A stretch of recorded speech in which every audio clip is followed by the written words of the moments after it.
as our needs increase, demands on land resources, food, materials, living space also increase. In this breakout session, our speakers are going to talk about pioneering land-based investments that are spanning sustainable agriculture and cities, and the globe really, that are really helping to meet the demand that humans are placing on the earth, while also restoring, protecting, and fortifying the land and ecosystems from which they draw. There are, we have some tremendous global ambitions right now to address the climate emergency, biodiversity crisis, food security challenges, infrastructure demands, and we know large sums of finance are needed to contribute to this transition. These complex systemic needs continue to resist single solutions, but our history has shown us that we've been fixating on finding single solutions or blunt instruments that are either environmentally focused or socially focused. But we've also learned that single solutions are not enough. So this conversation is about many solutions at the same time: regenerative, holistic, and healing of the land in our communities. For those that are new to the concept of regeneration, the concept is in itself not new. In fact, it's very old. It's a very core concept that has been practiced by Indigenous communities for centuries, and it is what happens naturally in every living thing.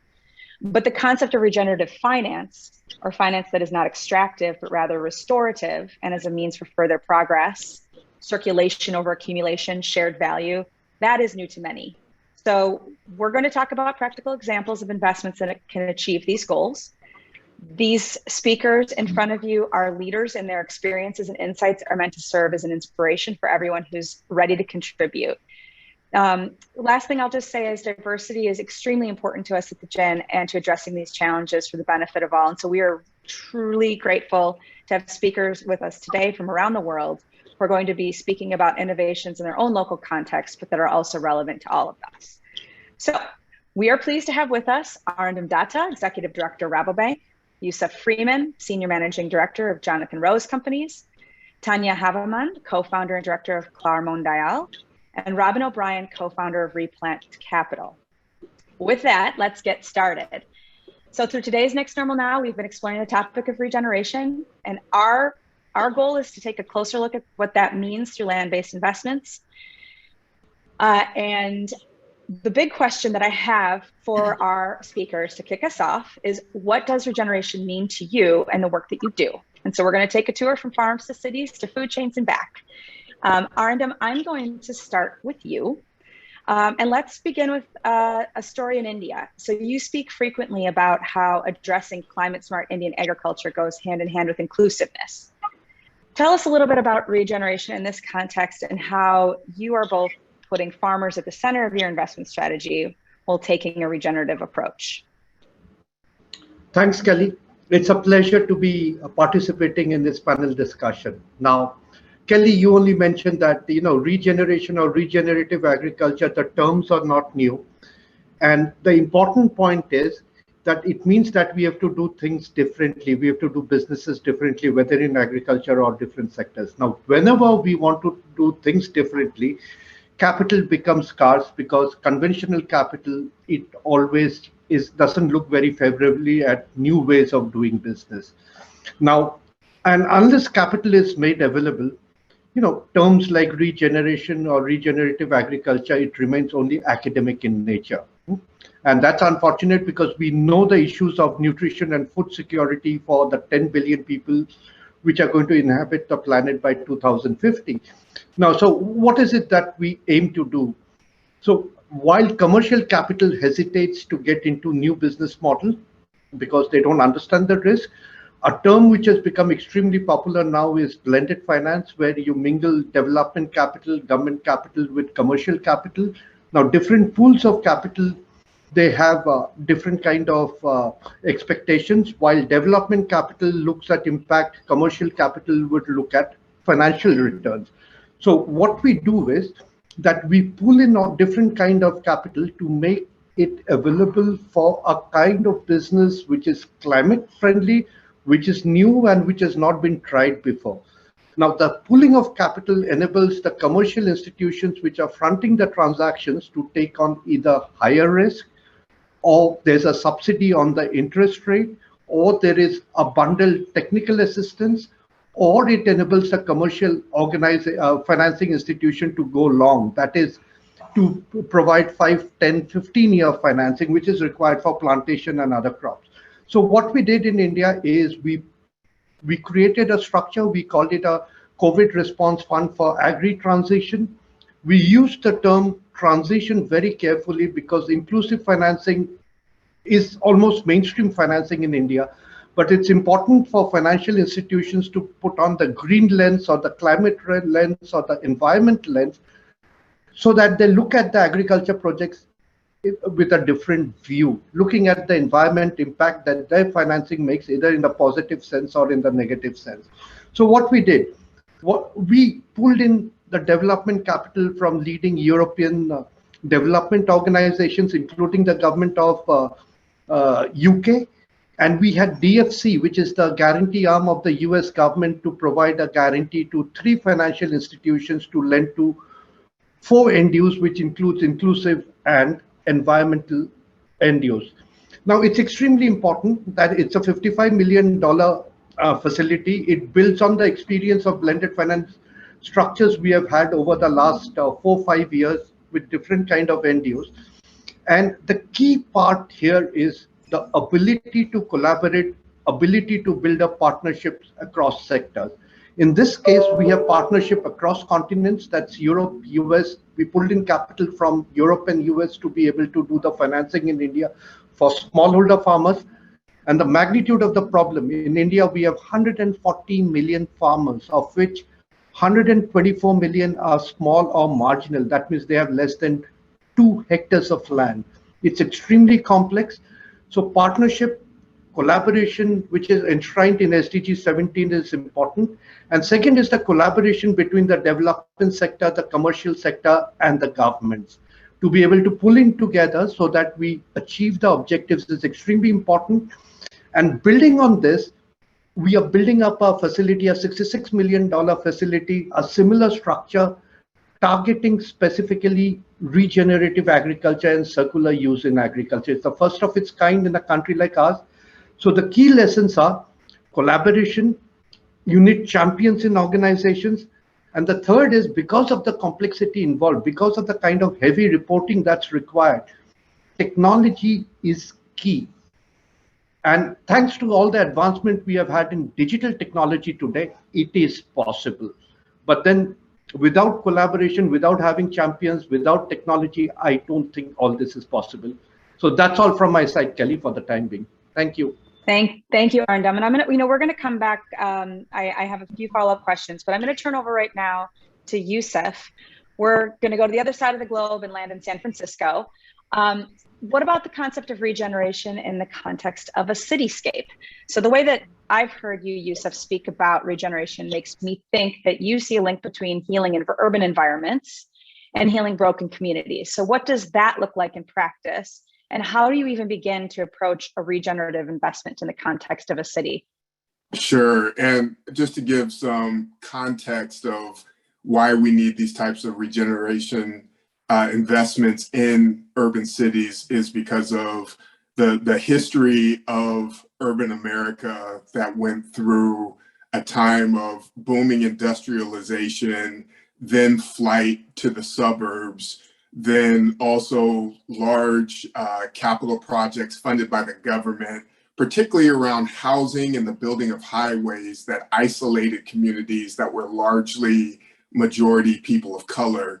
And so the need to come back, reinvest in these communities, particularly with the rejuvenation of cities and of neighborhoods, and neighborhoods changing that have impacted low-income communities and communities of color in a way where these places that were once abandoned are now unaffordable. And I'm sitting here in the Bay Area, which is the most expensive region in North America to live in, which is a major challenge right now. And at Jonathan Rose Companies, we really view there being kind of 4 issues that we can address through our regeneration strategies. And that's racial equity, that's inequality of opportunity, it's climate change, and it's biodiversity. And when it comes to redeveloping and reinvesting in these communities, we first need to look at what are the assets that are in the community, and what can we enhance in terms of these assets to help rejuvenate, revitalize, maintain affordability for those who had suffered through the disinvestment, but also create opportunities for people with choice to have a fully integrated community, both economically and racially. And so one of the things that we've had success doing is addressing some of the inequities and design issues that have isolated communities of color and low-income communities in urban America. So an example is public housing in the United States was often developed in a way where from day one, cutting off the surrounding neighborhood from where public housing was being built, designing it in a way with inward-facing courtyards that isolated these communities, even if they were physically located in the center of thriving neighborhoods. And then concentrating the lowest of income people all in one area, and through congressional funds not being of the level to maintain them, every year recognizing that we weren't going to pay to be able to maintain them at a level that was necessary for communities to thrive. And so we work with communities to reintegrate these areas and these neighborhoods, to reintroduce the street grids, to provide economic integration by developing mixed income communities. So replacing the very low income units, adding additional affordable or workforce units, as well as market rate units to create that economic integration and maintain the affordability that was in place before, but designing it at a level where it's not just low income people live there, high income people live there, but everything is designed at the market standard, or at the, in some cases, luxury standard, and people are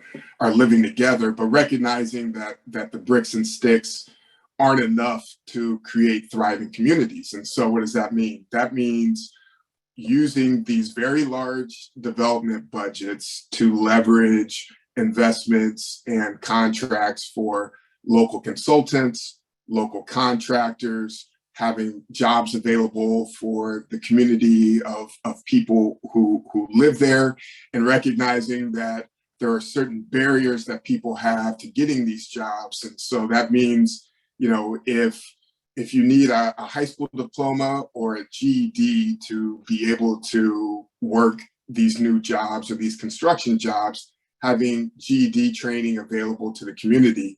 If you need to be able to read at a fourth grade level to even get into a GED class, having literacy classes. If there are certain barriers from a criminal background perspective, having someone available that can expunge records from when people are youth. So really looking at breaking down all of the barriers that are in place for people being able to take advantage of the opportunity to have the regeneration take place within a community. And I know we're going to have a more robust conversation, but also getting into, you know, the capital stack. How can we structure the capital for these redevelopments so that local organizations, community business equity, nonprofit organizations can have ownership and equity within the capital stack? And I'm happy to talk about that as we go through the conversation as well. Yeah, no, thank you so much, Yusef. And so we've already heard two perfect examples of how, you know, two organizations understand that simple solutions do not actually create the change that we're seeking, and instead are really looking at multivariable systemic solutions to these issues. I'm going to shift now to Tanja. And our focus is really going to also shift to emerging markets. And Tanja has a lot of experience with systems, ecosystem services specifically. So Tanja, can you talk to us about your approach to regeneration through ecosystem services? So let's move from the city to healing the land and our supply chains, and really thinking about replenishing our natural resources. How are you structuring your investments to value natural systems properly while also recognizing the human needs on the other end? Yeah, thanks a lot. And it's great to be on a panel with such diversity and inspiring people on it. So I'm really enjoying it so far. Thank you. So Clarmondial is a business that I created about 11 years ago to proactively work with different partners to mobilize more financing towards sustainable natural resource management in emerging markets. And actually, I do have a background in tropical soils, so I feel like the whole sort of debate around soils has come full circle. You asked about what regeneration means to me kind of earlier in this call, and I really think it's around reviving and reforming. So, doing investments with an intent to see incremental change, and also to innovate, where it's appropriate. So to leverage the existing systems, existing financial systems or existing supply chains where that makes sense. And this is very much sort of our approach to try to get capital from places where it is relatively abundant. So for example, in Europe and in the US, maybe even more in Europe and some other places in Asia, where the opportunity cost of capital is relatively low, especially on more liquid investments and in more structured products, and try to pull that through into areas that are perceived as being very high risk, but maybe are not necessarily as high risk as people think. So what we do is that we work with corporates. So we work with some very large consumer facing goods companies on the advisory side, on helping them to play a role in terms of their purchase commitments or ring fencing premias to actually enable additional both concessionary and commercial investments to, for example, communities in the DRC or in Zimbabwe. And we also create new products. So we've created a fund called the Food Securities Fund, which is an innovative blended finance fund. It's actually classified as a fixed income fund. So that means it actually sits in the bucket for investors where we actually see more demand and maybe a lower expected return on capital. And what we do with that fund is that we take a value chain approach to actually financing companies that work locally in emerging markets with smallholder farmers. So obviously, I mean, as Arindom also has referenced, there is a huge emerging markets capital gap, which has probably gotten worse since COVID. I think before COVID, the financing gap on working capital alone for SMEs was over $1.2 trillion. So, we can only imagine that has increased. Yet at the same time, we're seeing a pull from very large corporates on kind of sustainability demands, on ability to pay premia, on things like using insetting. But that's not necessarily helping their suppliers that work with the smallholder farmers to get the kind of funding that they need when they need it. Because after all, we're talking about agriculture, and that has a season, even though it may be shifting in some places. So what we can do with the Food Securities Fund is that we, as an investment fund, it is structured so that it can provide an additional source of working capital financing into these value chains where we use corporate offtake contracts and supply chain relationships to de-risk investments, and then also using this guarantee from the U.S. Development Finance Corporation. And the fund is an evergreen fund, so it's an open-ended fund, and we are then able to have quite large economies of scale on it. And we intend to renew loans subject to both financial and non-financial impacts. So I think this is another thing that I just want to mention. As someone with a science background, I think there's a lot of things we don't know that should not prevent us from doing things. Yeah. So we want to collect information in a consistent manner from our borrowers and have them improve both on the quality of data that they supply, as well as on the impact. And so far with the loans that we've made, we are the only ones that are asking for this kind of information and asking for it on a regular basis. So we just started in March. And we're already financing indirectly around 10,000 smallholder farmers, helping them to get paid earlier, receive a higher margin, and access supportive goods and services. And thank you for that. And we're definitely going to talk about outcomes and results in a moment, but I want to shift now to Robyn. And again, we're going to hop now back to the US and talk about agribusiness, our food systems, and how our health actually comes into play in all of this. Robyn, you call yourself an unlikely advocate. In your journey, you've uncovered a myriad ways to also finance a regeneration-based transition that supports healing of the land, healing of farmers' livelihoods, and healing of health. So what does that look like to you in a country like the US? Well, I want to echo the thoughts about bringing together such a beautifully diverse panel, because it really has been a very homogenous financial system that has funded this incredibly homogenous agricultural system. And both are broken. And we will not heal and we will not fix them until that equity is represented. So thank you for pulling that together on this panel. We have a broken food system because we have a broken financial system.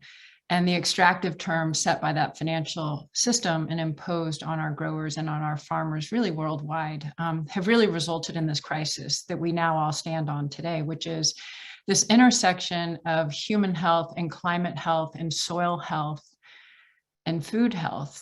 And the piece that really has been missing has been the financial health of our growers. And so as we stand at that intersection, at this nexus, it's an incredibly powerful place to be.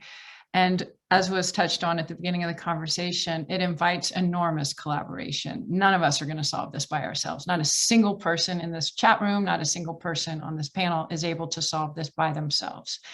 And that diversity and that equity and that inclusion is going to be absolutely critical. Here in the United States, 85% of consumers are buying something organic because we have these incredible rates and conditions in these diseases like diabetes and food allergies and Alzheimer's and cancer. Cancer is a leading cause of death by disease in American kids under the age of 15. That is an absolutely horrific stat. And as a mother of four, when I learned that, I thought, I can't unlearn that. What do we actually do to move forward? So 85% of us now, because of these conditions, are buying something organic, and 75% of grocery store categories now carry something organic. The problem and the opportunity is that only 1% of our farmland here in the United States is organic. And so what happened was our farmers got strapped into this agrochemical model. And it's a brilliant model if you're sitting on the board of one of those companies, because as genetically engineered crops were deployed over the last 20 years, farmers had to take out loans to purchase those seeds. Farmers didn't have to repurchase seeds season after season after season. That's the model today. So it's a recurring revenue stream to the agrochemical giants. On top of that, farmers then had to take out loans to purchase the chemicals that go with treating those seeds and applying to those crops. So again, brilliant business model if you're an agrochemical giant, because it's a recurring revenue model. That was built on the backs of our farmers. And it's why I think it's such an important global conversation, because now US farmers carry $426 billion in debt. They don't know how to get out from under this. There's a timeline tension because their children are saying, you know what, Dad, I don't want to step into that agrochemical model. I don't want to expose my kids to all these chemicals flying around these fields. And I don't want to take on those debt levels that I've seen you carry for the last 40 years. And so the next generation has stepped back. And that's the opportunity, is how do we encourage the generations to step forward? And I think when we talk about regeneration, I have a problem sometimes with that word, because the only people that are really needing to regenerate on farm are the 70% of our farmers that are white that had access to this capital. The financial system discriminated against farmers of color, and racism has been deeply built into our food system. And so farmers of color never had access to that capital that was then used to finance the agrochemical model. So they hold the knowledge and they hold the wisdom. And to elevate those voices right now, I think is extremely important. And then to marry that, as was touched on earlier, with 21st century technology and the resources that are available to us today, that's the opportunity. And it's why it's so exciting. And so at rePlant, we're deploying these loans to farmers at rates that a conventional lending institution cannot do. We've had banks tell us it's transactionally impossible. And it is. If you're a conventional lending institution, conventional capital cannot do these unconventional things. And so we work with the multinational food companies who help us identify the most forward-thinking farmers and growers in their networks so that we can catalyze and accelerate this rate of change. We tap private capital. And what's enormously interesting is that some of the early capital that has come into our soil fund has been led by women. And I think as women in leadership, there is an authenticity, there is a vulnerability here that we bring with our experiences that is critical as nurturers. And so that to me is the opportunity to invite this collaboration, to do it inspired with courage, recognizing that we as a generation are extraordinarily lucky to be standing in this position with this opportunity in front of us that we can enact this change. Thank you, Robyn. And so our audience, you have seen now kind of the perspectives of a very diverse discussion. And I see we've got some questions coming in, but I am going to boil up one big question that has come to the top. One of our audience members has said, you all seem like you have this figured out, but it doesn't seem that simple. And I know in each of our discussions, we've talked a lot about, this is like, to structure these kinds of deals, to really think about how to do this differently. And Robyn, you just started to talk about this. It does require a little bit of creativity. It requires stepping outside of the routine. It requires having conversations with, literally requires having conversations with the affected people and really understanding what they need, or just understanding the affected environments and at a level that we maybe have taken for granted. I'd like to start with that question because that's sort of the big one that folks in the audience have is, what is the main challenge that will allow for someone who's new to this to actually engage with the types of investments that you're talking about? And I'm going to go right back around the circle on this. And so Arindom, I'm going to start with you. You talked a little bit already about, pulling in all these multiple parties. You also talked about engagement is incredibly important. So let's start there. Yeah, so, the good thing is already a lot of literature, a lot of work has been done on how to get different pools of capital for end use, which is good for human beings, good for the planet, and good for everyone. Now, the issue is how do we pull it off together? I mean, when I hear Robyn, the issues are exactly the same in my country, that's India, but the situation is completely different. We are talking of smallholder farmers, you're talking of, a very crowded, high density country, and you're talking of, income levels which are below $1 a day. That's what the smallholder farmers, earn. And here the discrimination of mainstream capital is not based on racism, but it's on the economic background or the land holding of the farmers. So smallholder farmers find it very, very difficult to get capital. So I would say, Kelly, I mean, it's not an easy question to answer, but no, it's not. There are multiple organizations. There are multiple collaborative efforts which are going on. And thanks to the focus on SDGs now, that most organizations have now got a SDG strategy of, at least a basic thinking of how they are impacting the SDGs. There's a lot of greening also going on there. Some of them are doing, the usual business, but have creative ways, thanks to consultants of, showing the work in a very nice manner. But at least there are board discussions going on. There are collaborative efforts going on what can we do to make our business more sustainable? How do we ensure that our business lasts not for the next quarter or next half year or 1 year, but it exists for the next 10 years? That means it's not only for us, it's for the entire supply chain. It needs to be robust, it needs to be resilient, it needs to be able to address the issue of climate change. Yeah. So we have to think of the most vulnerable part of the supply chain. In case of agriculture, it's the farmers, right? So a lot of focus is going on there, but we need more. We need more. Yeah. So let's, I can't agree more. And let's talk about, again, that deep engagement. Yusef, one thing that I wanted to pull out from what you have been speaking about is, doing sort of like mixed use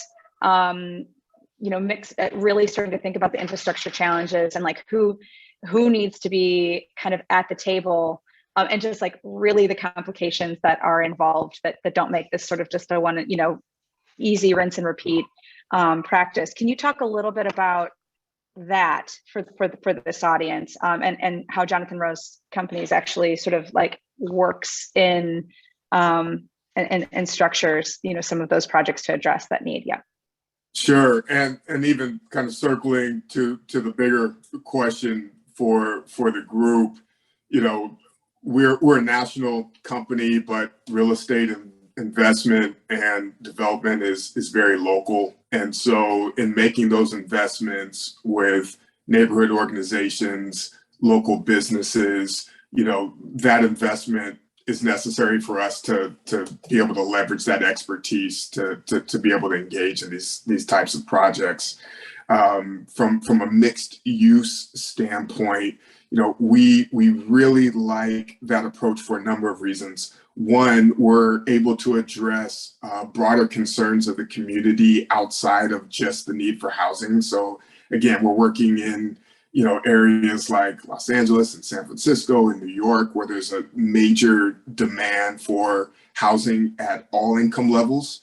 But these are also investments that are taking places in neighborhoods and in some cases have suffered under generations of disinvestment. And so we need to bring things like fresh grocers, community health clinics, and other neighborhood serving services that just haven't been available in those areas. And so, frankly, leveraging our investor pool, which comes from different broad sectors that can bring some of these services to these communities is critical, as well as other community assets and things that have been clear that this neighborhood will be more successful if we have this. Well, how can we work with the community to bring this to the table? And if that means leveraging federal programs, state programs, private equity, traditional debt, and working them together within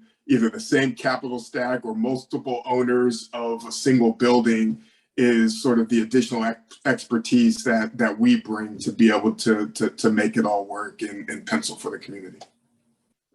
Great. And so we're starting again to see this pattern here, right?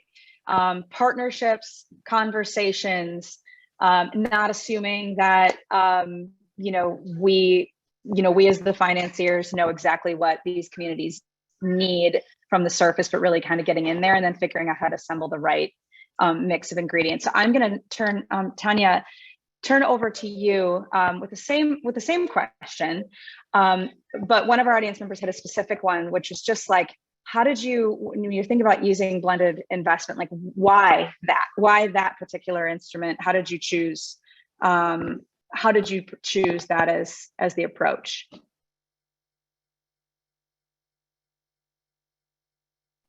You are on mute. Sorry. Yes. Apologies. I think as Arindom mentioned, I don't think that one should go into blended finance approaches lightly, because there's no such thing as a free lunch. I think from our perspective, first of all, it took a lot of persistence and passion to pull this product together. It took 5 years and, a lot of our own money and intent to do this. And I just want to say, to everyone else who's working these products, I know how difficult it is, but I think, you get some other satisfaction from it that's maybe not just financial.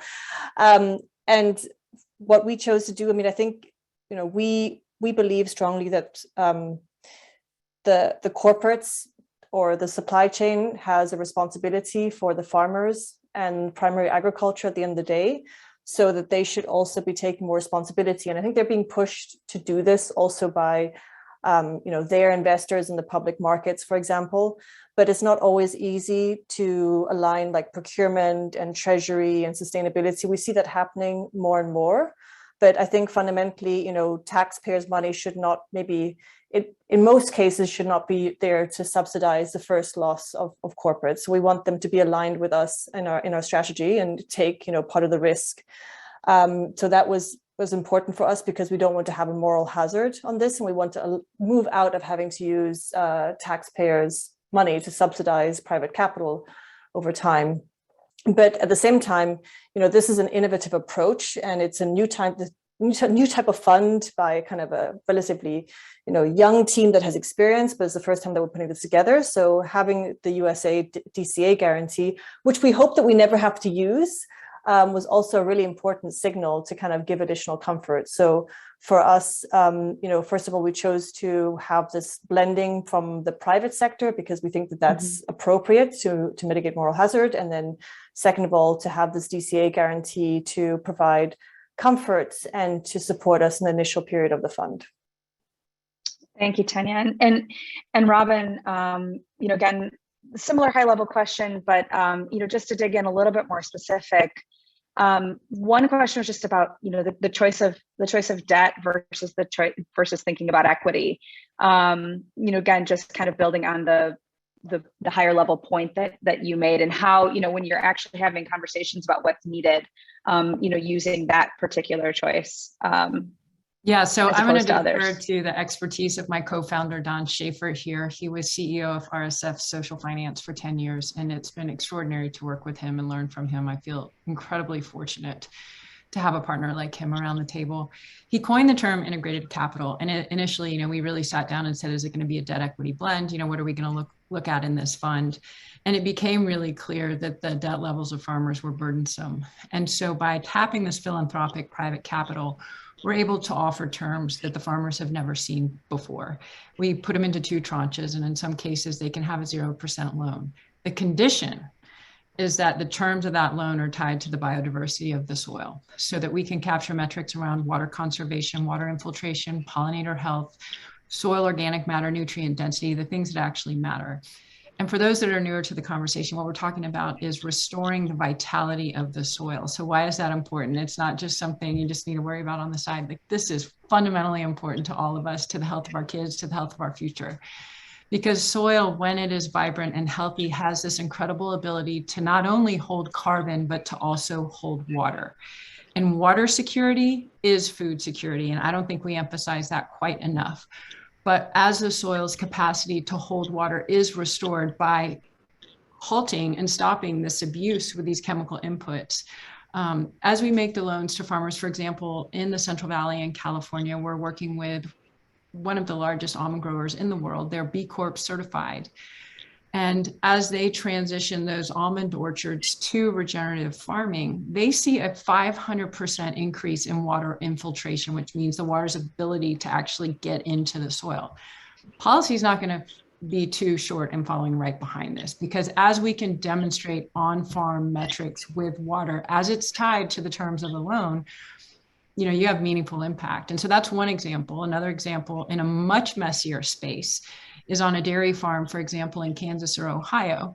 And if you can deploy loans there, which are then used to finance biodigesters, and you can construct this in all kinds of creative ways financially with different terms. But if you can put a biodigester on that farm, methane, which is typically just a hideous toxic gas that's coming off of dairy farms, can then be repurposed not only to fuel the dairy farm, but to fuel the local community. And so you're taking something that has been a waste and an output and a cost to the community, to the environment, and you are able to repurpose it. And I think that's the opportunity, is really to say, where can we be innovative here? Where can we finance these solutions? And to do it through an Evergreen debt fund was really obvious. I will have to give credit where it is due to Don Schaefer, my co-founder. And I think about somebody like Mackenzie Scott and her ability to deploy capital. And so if you're putting it out through a recoverable grant that can go out and come back in and go out and come back in, that capital doesn't just serve one and done. It becomes this exponential opportunity to expedite and scale and facilitate the transition of this farmland, so that we're all not just getting healthier products at scale, more affordable to more people, but we're actually healing the land, which then has this incredible climate carrying capacity. So I think what the audience is probably picking up on is a couple of themes. I'm just going to play them back. We've got partnerships, we've got collaboration, we've got understanding deeply what our communities and our environment and our places need. We've also got something that I don't think we've explicitly said yet, but if you've listened to every single example of how the financing has been structured, there's been this concept of, and Robyn, you just started to allude to this like renewal. How can we keep money at play and keep kind of like growing collective wealth, not just for the firm, but collective wealth amongst different parties. On that note, we've also started to touch on this need to know, are we actually making a change? And every one of you started to dip into my favorite subject, which is impact, performance, metrics, measurement in various different ways. We talked about technology enabled and so on. And Robyn, since you just started to talk about this, I'm actually going to go reverse order and start with you on this front. How do you know that what you are doing is actually creating the outcomes that we're talking about here? Yeah, that's a great question. And so as we transition off this chemical input model, what is required are these on-farm consultants, and they're called technical steward partnerships. And we engage these third-party technical assistance providers. We thought about bringing it in-house, so that's going to be a conflict of interest. We need a third-party verifier here. And so what happens is, rather than the farmer taking out more and more debt to finance chemical inputs and genetically engineered seeds, that transition happens on farm where a consultant comes in and helps he or she steward the soil and learn how to steward the soil. The great part about that is once you learn how to steward the soil, you can't unlearn how to steward the soil. So it's a teaching of these practices and restorative, regenerative practice on farm. What was critically important as we thought about, how we were going to be deploying capital, how we would be scaling this is, like you said, capturing these metrics. And so the third-party technical assistance partner can come in and actually verify those metrics. And I think, as was touched on earlier, we got into this problem because we had this one-size-fits-all mindset. We had it in finance, we had it in agriculture, and we had it in the big food systems, and it's clearly broken. And so to kind of step back and say, what does it look like to actually regionalize this? What does it look like if we're focusing on a specific crop type and a specific soil type in a specific part of the country or the world? And so it allows for that personalization in the way you would personalize any term sheet. And so, for us, it's to make sure those metrics are captured in the term sheet. Great, thanks. And Tanja, you also, started to touch on this, and having a background in soil science, how to measure. Can you talk a little bit about, what are you doing to actually capture a good understanding of progress and change? Yeah, so like Robyn, we also capture a range of sort of required information. So these are both environmental and social, and then also ones that are specific to that area or that context. And then we look at that information on loan renewals to see if it's worth continuing with the partner, if we can change the terms to make them more favorable, for example, in the next loan period. I think in terms of specific examples, the specific impact obviously depends a lot on the case. So I think the first transaction we did was actually in East Africa on coffee. It was to a company that's been operating for around 20 years, sells into a listed company. And through our engagement, we actually managed to get the listed company to provide a sort of legal long-term offtake contract, which was the first time that they had had that. And the other issue was in the specific value chain, that because the was not enough cash at the right time to be able to aggregate the product quickly and to clean the sort of facilities so that they could be certified as organic, that our money allowed them to actually do that quicker so that the organic product could be sold quicker, the farmers could get paid around 6 months earlier. And if you're a smallholder farmer in East Africa in a rural area, getting paid 6 months earlier, it just means a huge amount of difference in terms of being able to pay school fees and stuff. So, and this company that we finance also works, for example, on training farmers on beekeeping, on allowing access to indigenous tree species for reforestation. So I think it's just a great opportunity, but I'm just very cautious about a one-size-fits-all kind of KPI framework, but we obviously need to collect some things that we can look at over time, and then also some specific aspects. Great. And we're going to come back to this. I hope we'll have time at the end. Yusef, over to you. So, and one of our commenters also was just noting that, this idea of going from sort of, in a particular cityscape, unproductive areas to areas that are vibrant and productive, it can be completely game changing. And I think that was implied by some of the things that you were saying. But again, how do you know? How do you know that, these choices are working, not only to, return on the investment, but how are they working for these communities? Yeah, so Jonathan Rose and I, we were able to have a lot of conversations, really side conversations about what does equity mean, and really getting down to brass tacks about dollars. So, we closed our $525 million preservation fund last year. We can look at the impact as we leverage that up with debt for each of those investments, looking at where we're doing those investments, underwriting our deals to make sure that we have a community of opportunities coordinator that's providing opportunities for the people who live in our communities, who are principally people of color. We're looking at, when we have these development budgets that are $70 to $150 million per development, what percentage of those dollars are going to local businesses, are going to businesses that are led by or owned by people of color within these communities? We track our carbon footprint and our emissions as both a company and within the buildings that we develop and invest in. And so looking at those and setting targets for reductions associated with that. So, we really believe in data collection and setting tough goals for us to meet and exceed. And, sometimes we don't exceed them, but I think, that means that we're really setting real challenging goals to beat.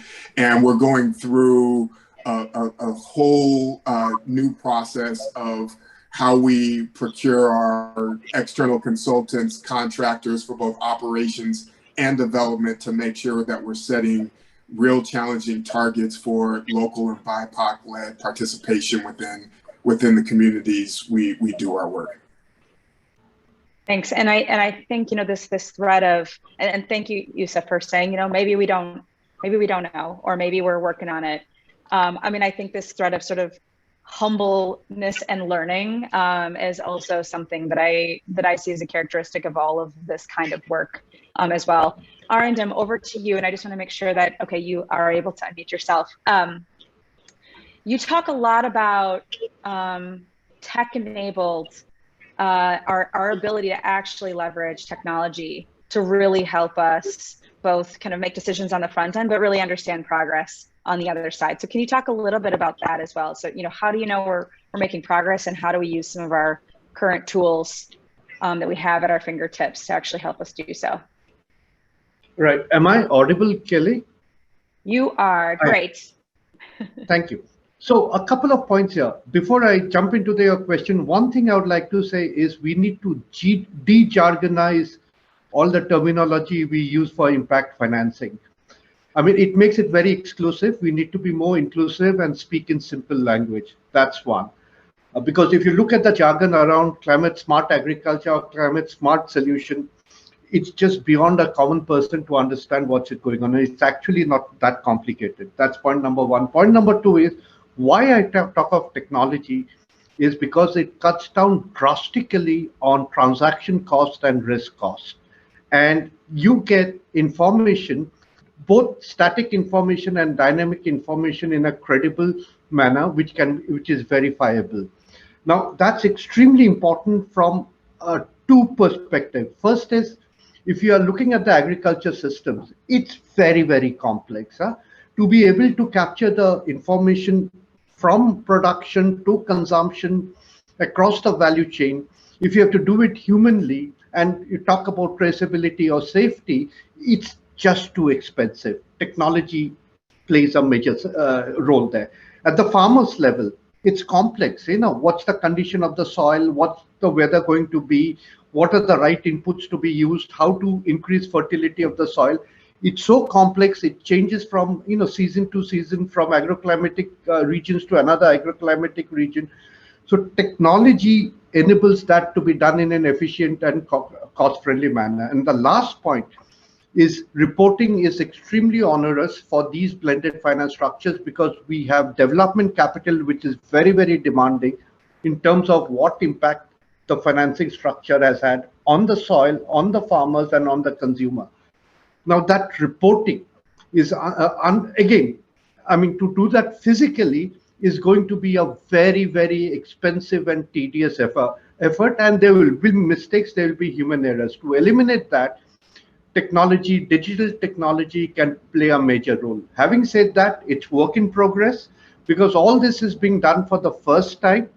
But having said that, the early results of use of digital technology in agriculture is extremely encouraging because it de-risks not only at the farmers level, but across the supply chain, and especially de-risk financing to some extent. I'll just stop myself there. Thank you, Arindom. So I'm going to, we've had some great questions come in. I'm going to round this out. We have a lightning round now as we close out the session.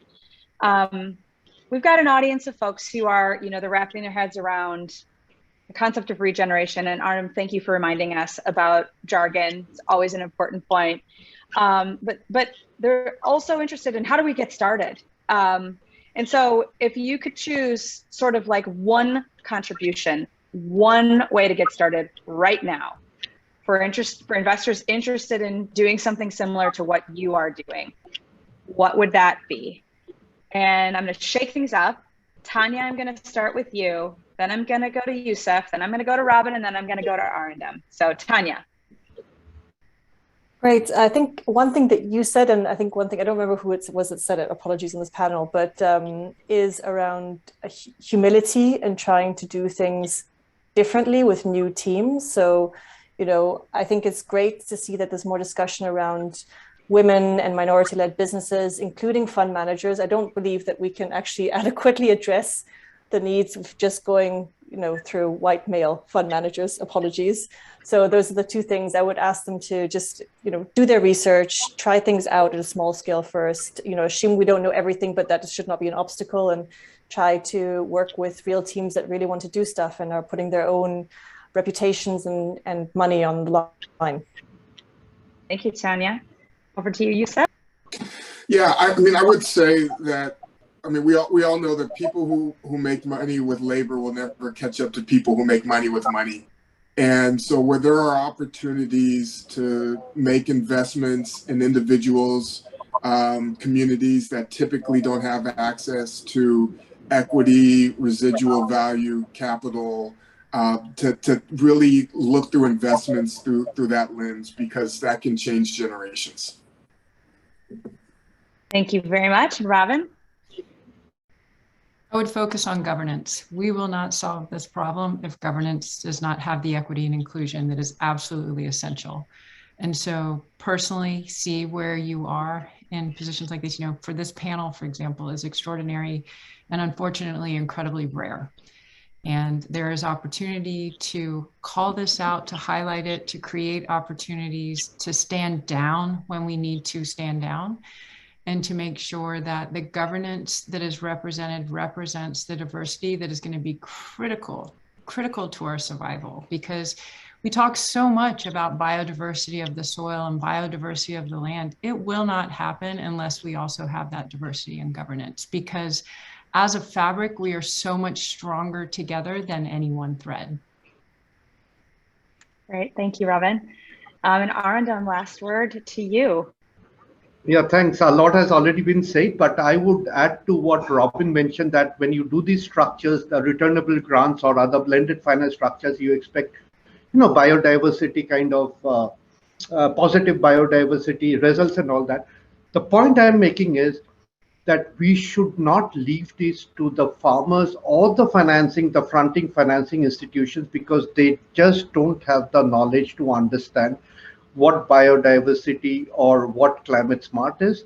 This is where the provider of the largest pool of capital, these are the large organizations, whether it's an equity fund or a large financial institution, they need to provide the technical assistance to either farmers or local financial institutions to be able to get this right. It's just not fair just to set up a financing structure and to expect very, very demanding results. Otherwise, they are not going to partner with you. So it's also important to unlock capital to be able to work with them on these technical aspects so that the collaboration can increase. And second is at some point of time, if they feel that this is bankable or doable in the normal course, then you unlock a far more capital if you make it easy. Thank you. Thank you. And so for everyone on the panel, thank you so much. This has been amazing, and we've only scratched the surface. For everybody who's listening, I know that you all have a zillion questions. I hope that this goes without saying, but you know, these four leaders have a lot to share. And you know, if there's anything that you know, we can facilitate to help make sure that more learnings come through all of this, we are happy to do so. But again, thank you to everyone, and for everyone, you can go back to the